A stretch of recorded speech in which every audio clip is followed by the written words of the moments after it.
continuación escucharemos al compañero Miguel Cifuentes con su presentación. Muy buenas tardes a todos y a todas. Primero que nada, antes de empezar esta presentación, quería agradecer al doctor Francisco Romero, un gran amigo de la familia, de toda la vida, el aprecio que le tengo y el agradecimiento por haberme invitado a conversar con ustedes esta tarde. La compañera Jacqueline decía que el cambio climático es un tema muy técnico que a veces no se entiende. Y al final de esta charla, y amarrando con el tema de divulgación científica, quizá nos quede un poco más claro, pero quizá también nos quede el mensaje de que es responsabilidad nuestra, de ustedes y de toda la sociedad entender y comunicar esos mensajes, porque es un desafío que enfrentamos ahora todos los días. Antes lo veíamos como algo muy lejano, como algo que les pasaba a otros países, pero ahora lo tenemos todos a la puerta de la casa. Y es ese tema el que quiero conversarles un poco la tarde de hoy. Y voy a empezar con una, si es que puedo pasarles diapositivas, con una historia personal que nos encontramos en familia hace unos años. Yo soy ecuatoriano, yo nací en Ecuador, pero crecí en las Islas Galápagos. Las Islas Galápagos, todos ustedes conocen, es uno de los grandes tesoros naturales que tenemos en el mundo. Yo crecí en Galápagos en un tiempo donde había un solo vuelo semanal, era el vuelo militar, que llevaba las provisiones a las islas. Todo el mundo se desplazaba en bote, no teníamos teléfono, no había televisión. La luz se apagaba a las 6 de la tarde y se encendía a las 6 de la mañana. Era un mundo totalmente diferente, maravilloso, y las islas aún son maravillosas. Sin embargo, están cambiando. Hace 3 años tuvimos la fortuna de ir con mi familia, mi esposa, que está por acá presente, y mis 2 hijos, a que ellos conocieran esas islas maravillosas que yo guardo en mi corazón. Toda la vida yo les he conversado de Galápagos, cómo crecí, mis amigos, las maravillas que veíamos, cómo jugábamos con los lobos marinos, con las tortugas gigantes, y paisajes como estos. Esta es una foto de la isla Plazas, una isla que está alrededor de 45 minutos, 1 hora de distancia en lancha rápida de Puerto Ayora, en la isla Santa Cruz. Es el centro económico de las islas. Y esta imagen la escogí porque se asemeja mucho a mi memoria de las Islas Plazas. Era un bosque de cactus opuntia, un cactus endémico ahí, con un monte salado de unos colores bellísimos. Era una isla idílica, y todavía lo es en cierto sentido. Esta es mi memoria, hace 20 y resto de años. Cuando llevé a mi familia y caminábamos por esta isla, ellos estaban maravillados, yo también estaba maravillado, pero quizás por razones diferentes. Plazas, hace 20 años, si ustedes se imaginan, Isla Plazas del día de hoy. Lo que yo recuerdo como una colonia de lobos marinos en los miles, 1000, 2000, 3000 lobos marinos, un bosque de opuntias como el que ustedes vieron, un mar multicolor y una vegetación también única, se ha convertido casi que en un desierto viviente. Y aún en este desierto podemos reconocer la maravilla natural.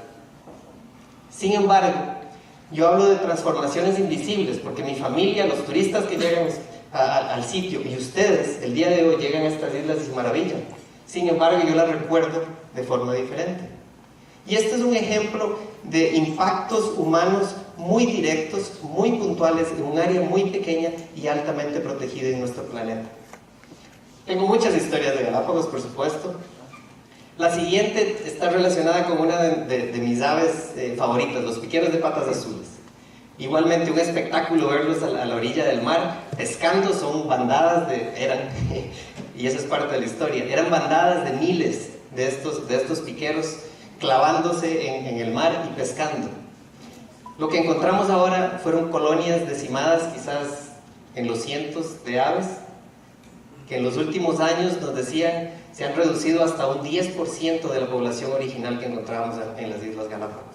Este es un ejemplo de una escala un poco mayor de influencia. El tamaño de estas poblaciones de piqueros de patas azules depende en buena medida de la cantidad de comida que les llega a Galápagos, la cantidad de peces de los que pueden alimentarse. Galápagos está situada en un corredor muy interesante en lo que llamamos el paisaje del Pacífico del Este, que es toda esta área que está acá. Aquí está Isla del Cocos, y ustedes probablemente han reconocido o han escuchado que es un área donde hay una confluencia de varias corrientes cálidas y frías y un intercambio muy alto de nutrientes que eleva la productividad de toda esta área del Pacífico y provee las condiciones ideales para que haya una gran abundancia de pesca, tanto de peces comerciales como de macro y megafauna que encontramos en estos corredores. Ahora, ¿qué es lo que sucede? Bueno, hay un incremento en las necesidades alimentarias de la población.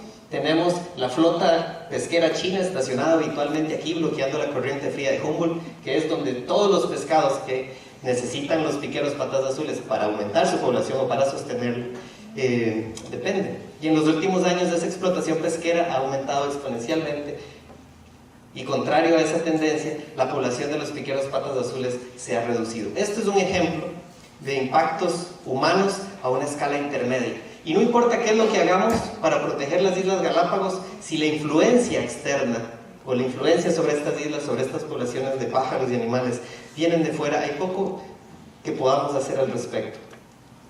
Conforme ha avanzado lo que llamamos ahora la era del antropoceno, es decir, la era geológica donde los humanos como sociedad gobernamos el destino y las dinámicas del planeta, la situación se nos ha estado poniendo más y más complicada. Estamos hablando ahora de límites planetarios. El planeta es una serie, o se mantiene el funcionamiento del planeta dentro de una serie de límites y una serie de dinámicas ambientales que están relacionadas entre sí y están influenciadas también por la actividad humana. Este es un gráfico de estos límites planetarios que son, pues, hay diferentes aspectos de esos límites planetarios. Tenemos cambio climático, diversidad genética, biodiversidad en general. Tenemos ozono, la pérdida de ozono, aerosoles en la atmósfera, uso de agua dulce y una serie de elementos adicionales. Estos autores que propusieron este concepto de límites planetarios han estudiado la magnitud de la influencia de la humanidad sobre cada uno de estos sistemas terrestres.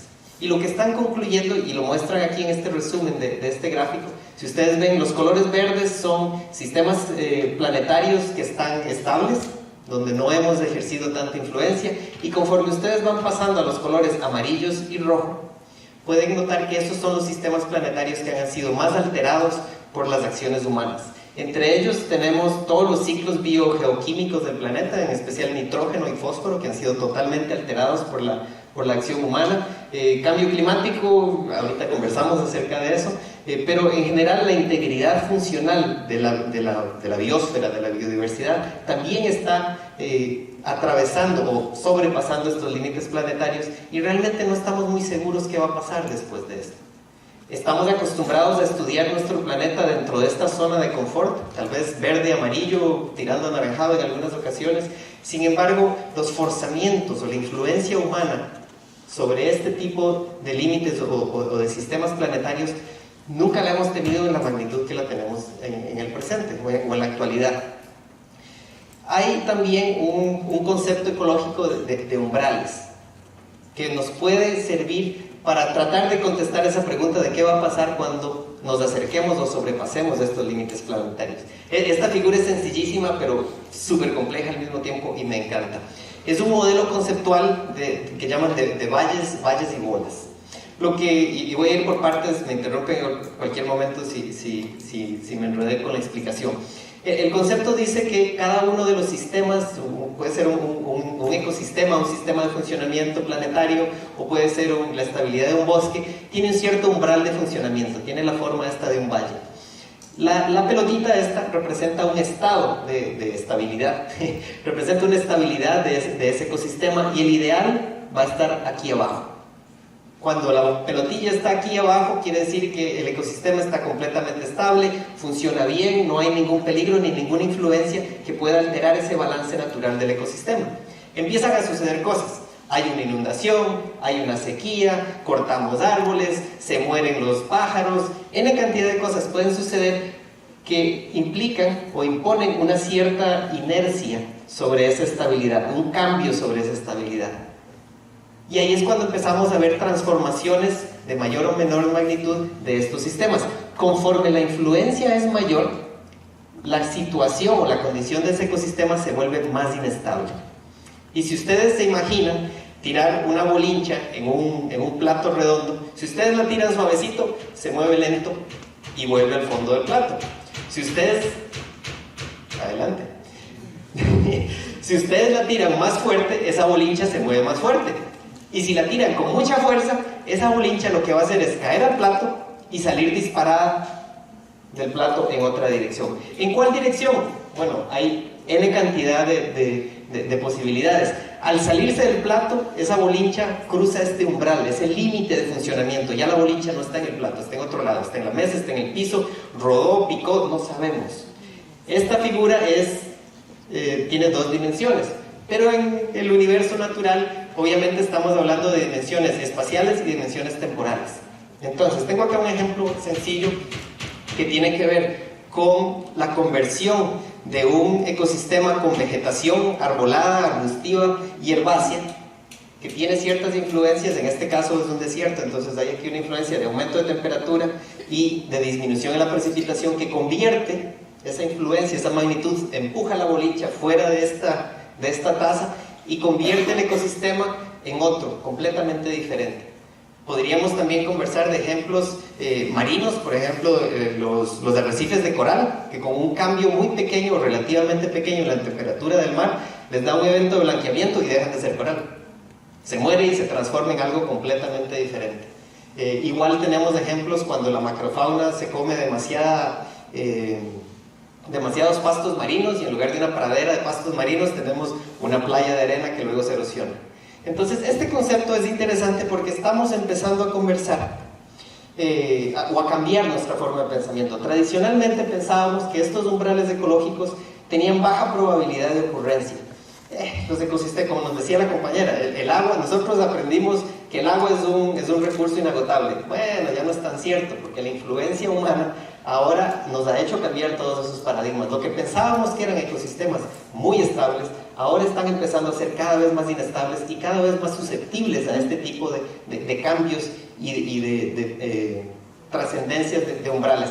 Son procesos que están muy poco comprendidos además, porque no pasaban habitualmente en el pasado. Sin embargo, el conocimiento emergente de la teoría de cambio climático y cambio global nos dice que estas conversiones o estos umbrales climáticos están empezando, son más probables que de lo que ocurrían, de lo que pensábamos.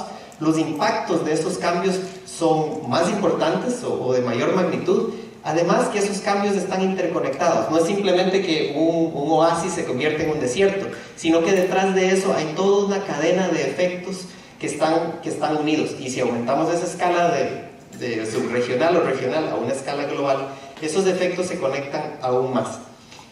Uno de los aspectos muy preocupantes de sobrepasar estos umbrales climáticos es que muchos de ellos son irreversibles a largo plazo. Una vez que el cambio empieza, es muy difícil revertirlo. Y esa es una llamada de alerta para todos nosotros. Si tiramos la bolincha al tazón con demasiada fuerza y la bolincha se nos rodó por debajo de la puerta, por allá, ya no recuperamos la bolincha, ya no podemos seguir jugando. Estos ecosistemas puede que ya no los encontremos. Ahora, ¿cómo abordamos toda esta dinámica? Y aquí me tengo que devolver alrededor de unos 20 años, cuando yo empecé a trabajar en cambio climático. Yo recuerdo, yo estaba en Estados Unidos en aquel tiempo, en la Universidad Estatal de Oregon, tienen una excelente escuela de ciencias atmosféricas. Hay físicos atmosféricos de clase mundial que estaban intentando entender cuál es esta dinámica del cambio climático. Y entre ellos, y en eso el IPCC, el panel intergubernamental de expertos en cambio climático, habían definido estos escenarios de desarrollo. Fue un ejercicio que se hizo en el IPCC para tratar de imaginarnos cuál podría ser el futuro de la humanidad frente a esta dinámica de cambio climático. Y entonces, claro, hay muchísimas consideraciones y es complicado pensar en qué va a pasar en el futuro. Mi bonita de cristal está dañada, pero simplificaron mucho la lógica y decidieron que podíamos ir en 4 direcciones básicas. La sociedad global podría tener una transformación verde y decidir que todas nuestras acciones serían orientadas más hacia la conservación, la preservación y la restauración ambiental, o podríamos favorecer, por otro lado, un mayor desarrollo económico, sin ninguna consideración de lo que le pasara a la naturaleza. El hombre, por decir humanidad, necesita energía. Explotemos todos los recursos naturales que tenemos porque necesitamos energía. Que se va a destruir el planeta, no importa. Ese es el tipo de razonamiento que va en esta dirección. En las otras dos direcciones, en el eje horizontal, agregaron la dinámica social planetaria. Y por un lado, plantean la situación de que todos en el mundo nos vamos a poner de acuerdo para abordar este gran desafío del cambio climático y vamos a trabajar en conjunto, en una sola dirección para tratar de arreglarlo. Y por otro lado, la situación opuesta es una donde cada una de las regiones, e inclusive los países de forma independiente, deciden actuar cada cual por su lado y toman decisiones sin consideración del resto del planeta. En todo este conjunto o este espacio de decisiones hay 4 tipos de escenarios principales que nos sirven. En aquel tiempo, ahora tenemos otro tipo de escenarios, pero esto es parte de la historia que les estoy contando. Nos servían en aquel tiempo para definir, según estas historias de desarrollo, cuál iba a ser la magnitud de emisiones de gases de efecto invernadero, y con base en esa cantidad de emisiones de gases de invernadero, tratar de ver cuál sería la temperatura máxima del planeta que alcanzaríamos bajo todos esos diferentes escenarios. Eso es lo que nos quiere decir esta gráfica. Estas son las temperaturas registradas históricamente hasta el año 2000, y de ahí cada uno de estos colores, estas líneas de colores, representan los niveles de temperatura que alcanzaríamos bajo cada uno de estos escenarios. Estábamos felices con esos escenarios, en parte porque, bueno, teníamos un conocimiento de hacia dónde podría ir el asunto con cambio climático, pero también porque anticipábamos que los efectos más negativos, más increíbles, más destructores, casi que imposibles en el planeta, se iban a empezar a dar a partir de los 5 grados Celsius. Y todo el espíritu global de combate al cambio climático está centrado en mantener la temperatura alrededor aquí de 1.5, máximo 2 grados Celsius. Todo el mundo estaba contento. En aquel tiempo, les decía, yo asistí a estas charlas de grandes físicos atmosféricos, gente que yo admiro aún muchísimo, y ellos hablaban de augurios climáticos. Ni siquiera pensaban que eran escenarios climáticos de cosas que podrían pasar, sino que estaban como exagerando. ¿Alguien ha visto la película esta, El día después de mañana? Day After Tomorrow. Ok, más o menos eso. El mundo se va a acabar y no podemos hacer nada para impedirlo. Esa era más o menos la lógica, pero todo científico le gusta hablar de esos extremos, a veces para ilustrar ideas y demás. Había algunos efectos como el desplazamiento de las especies, la acidificación de los océanos y el colapso de los corales, que eran más o menos familiares para nosotros, inclusive hace 20 años, porque ya se estaban dando. Sin embargo, otros efectos como el deshielo del permafrost es todas las regiones boreales que tenemos en el planeta que están permanentemente congeladas. Esas nadie creía que se iban a derretir. Empezaron en ese momento también a hablar del colapso de los casquetes polares, que se iba a derretir Groenlandia y Antártida. Eso no va a pasar. El colapso de ecosistemas, menos, la tierra. El agua es un recurso inagotable, ¿verdad? Bueno, los ecosistemas no pueden desaparecer tampoco, más. Y una cosa que sí es realmente increíble es la reversión de la banda transportadora oceánica. En un momento les cuento de qué se trata eso. Pero todos estos escenarios así tan catastróficos, tan extremos, era algo que supuestamente sucedía solo si sobrepasábamos estos 5 grados de calentamiento planetario. No iba a pasar. ¿Por qué? Porque la gente es muy inteligente y nos íbamos a centrar en soluciones globales que estuvieran enfocadas en cursos de desarrollo o historias de desarrollo más apegadas a lo ambiental. Ok, estos efectos, decíamos, en aquel tiempo no iban a suceder. ¿Qué es lo que está sucediendo ahora? Adivinen. Algunos de estos umbrales climáticos planetarios los estamos empezando a sobrepasar.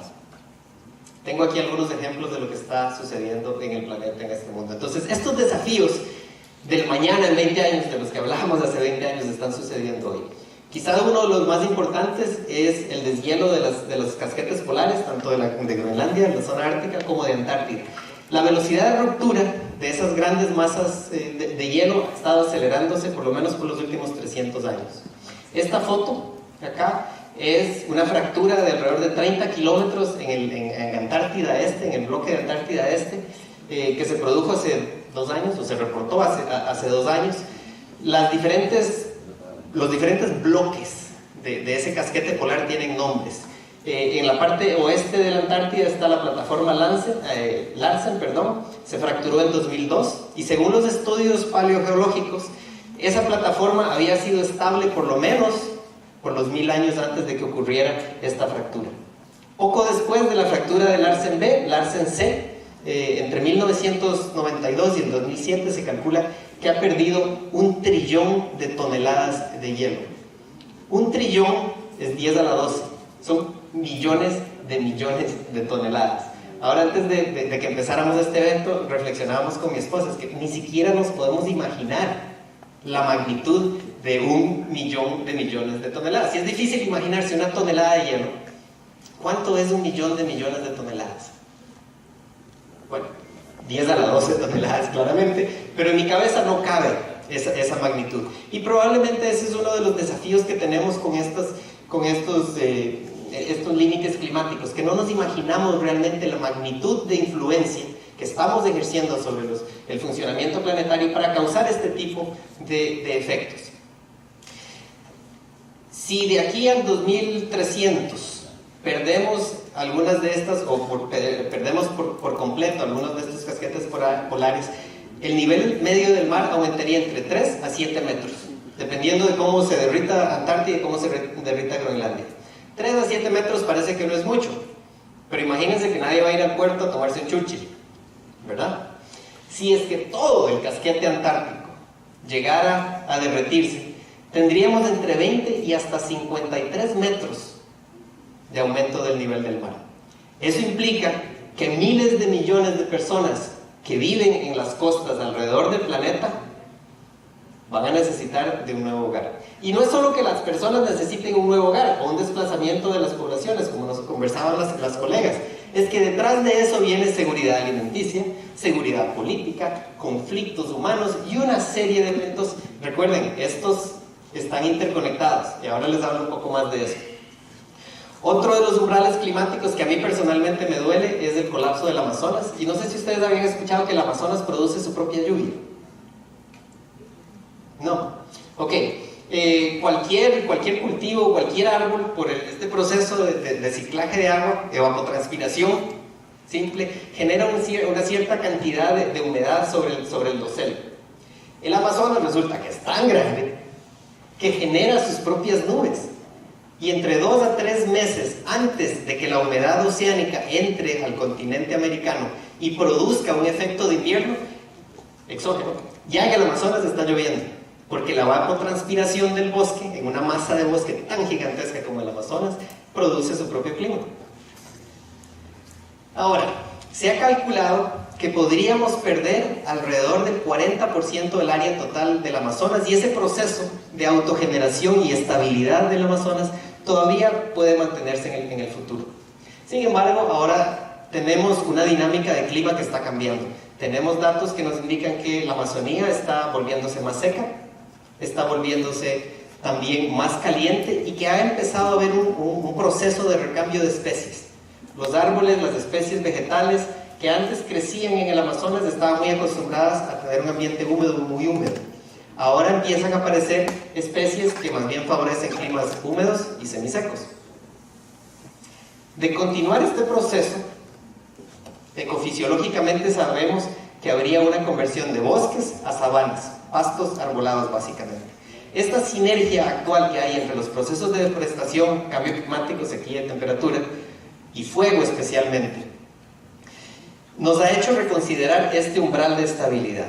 Los nuevos datos que salieron hace 15 días, esto es información así calientita, salida del horno, nos sugieren que el umbral de estabilidad ya no es 40%, sino que está entre 20 y 25% del área total del Amazonas. ¿Alguien sabe cuánto de la superficie del bosque amazónico hemos deforestado hasta el momento?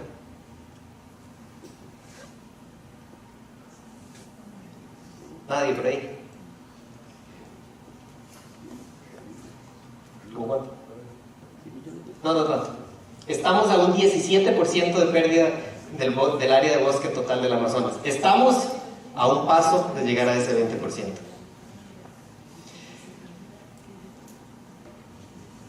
Dos cosas que nos preocupan, que me preocupan a mí personalmente de este colapso amazónico. Y es que esta conversión de bosque a sabana es un impacto, en inglés le dicen runaway effect, es un impacto imparable. Una vez que empieza, es autogobernado, entra en un ciclo de reforzamiento positivo y no hay poder humano que lo detenga. Actualmente, toda la masa amazónica absorbe alrededor del 5% de las emisiones globales. Sin embargo, si se diera esta conversión de bosque a sabana, más bien convertiríamos al Amazonas en una fuente de CO2 en los próximos 20 a 30 años, si seguimos el ritmo de deforestación en el que estamos inmersos en este momento.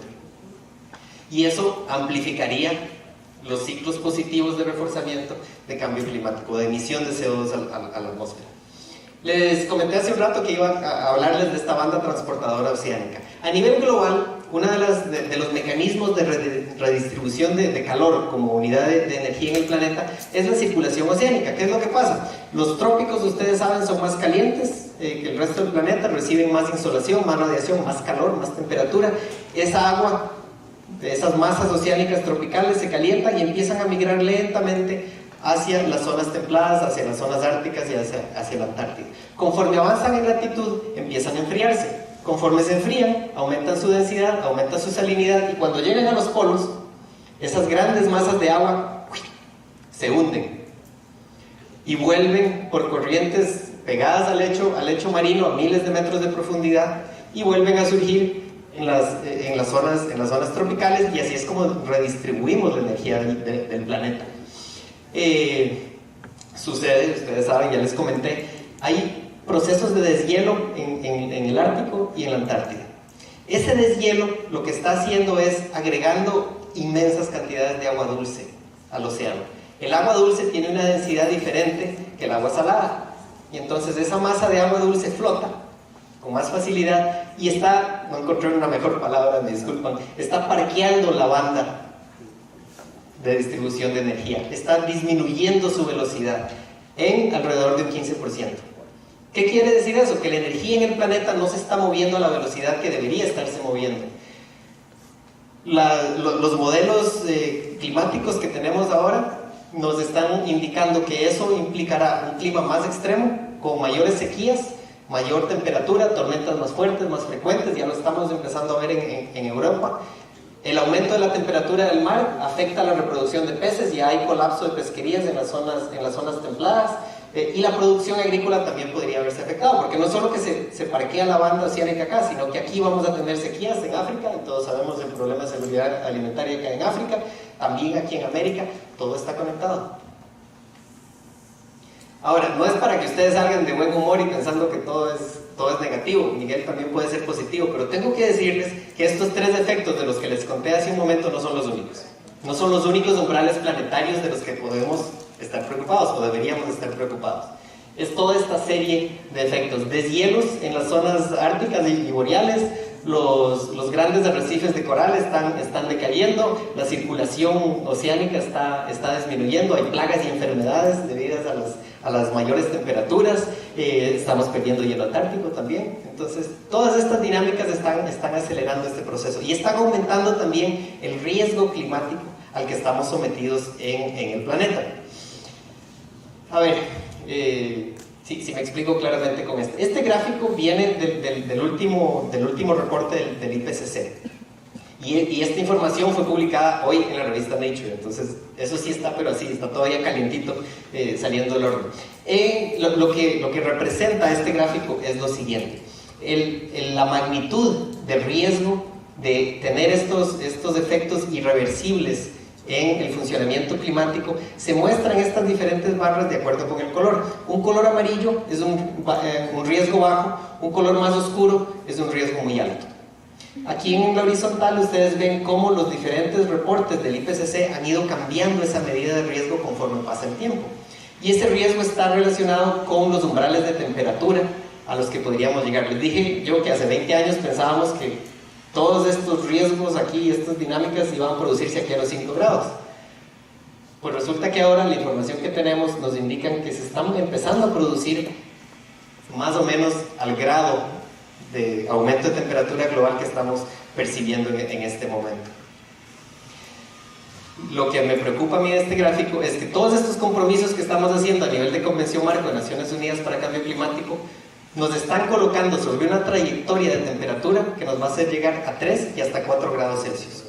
Ya estamos en 1 y estamos en riesgo moderado tirando a alto, y en los próximos 100 años podríamos llegar a este nivel.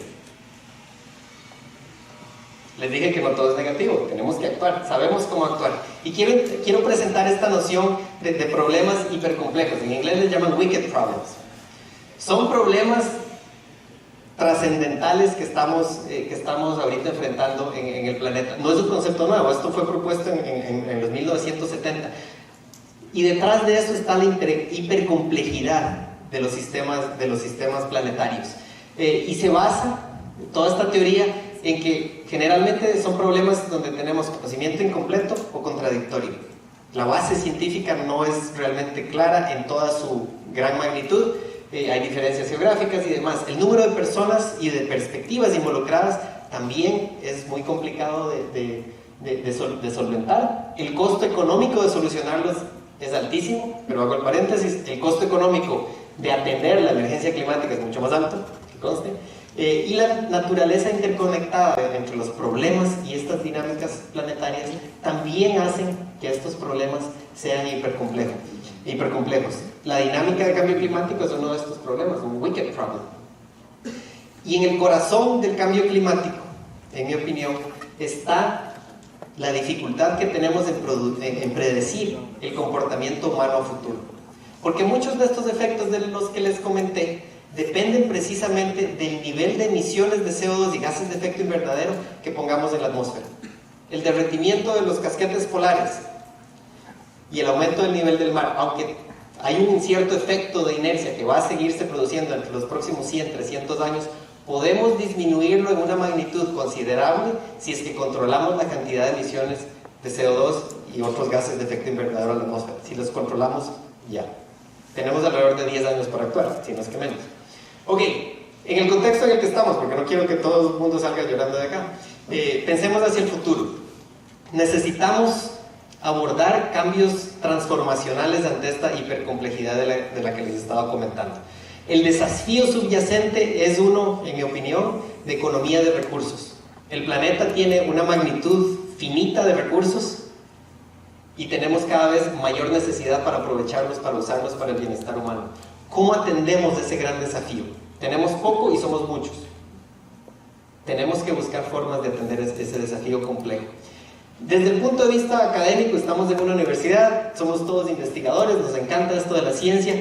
Creo que debemos plantear un nuevo modelo de desarrollo de conocimiento. Me parece a mí que mientras más especializados nos hemos vuelto, hemos llegado a erosionar el conocimiento fundamental. Todo el mundo anda en la bolsa con un teléfono celular.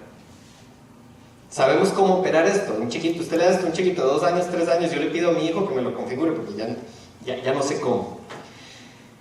¿Cuántos de ustedes saben los conceptos electrónicos que gobiernan esa cosa? Pueden armar un circuito, pueden armar reacciones químicas, pueden comprender procesos biológicos básicos. Alguien que me explique redox. Sin ese conocimiento básico, sin esa comprensión profunda de los elementos de funcionamiento ecológico y planetario, no importa cuántos iPads, no importa cuánto YouTube y cuánto Instagram tengamos, no vamos a poder abordar la base de funcionamiento de estos sistemas hipercomplejos. Y luego, basados en ese conocimiento, estamos comprometidos con desarrollar y transferir tecnologías. Ahora, tengamos cuidado con las tecnologías que desarrollamos, porque pueden venir amarradas. Mi papá decía que el camino al infierno está lleno de buenas intenciones. Bueno, que no terminemos colapsando la Tierra por intentar inyectar CO2 a las profundidades del océano, por ejemplo. Eso provoca más eventos telúricos, nada más para darles un ejemplo. Y finalmente, la comunicación de la ciencia. Estos, como decía la colega, el cambio climático es súper complicado, pero les digo yo, no es complicado explicarlo, ni es complicado entenderlo. No nos quedemos en esa esfera de wicked problems y que hipercomplejidad y que umbrales, y todo lo que les conté. Hagamos el mayor esfuerzo, y claro, ustedes el lenguaje porque estamos aquí en una universidad y todos ustedes lo entienden, pero cuando le hablamos a la gente fuera de estos recintos, tenemos que asegurarnos de relacionar nuestros mensajes, nuestro conocimiento con esas realidades humanas. ¿Por qué empecé esta charla con una historia? con una historia, con varias historias. Precisamente para ilustrar, voy a dejarles con una nota bonita. Precisamente para ilustrar cómo a través de las historias, cómo a través de esa unión emocional entre un expositor, entre un científico, entre un investigador y su audiencia, la sociedad, a quienes nos debemos,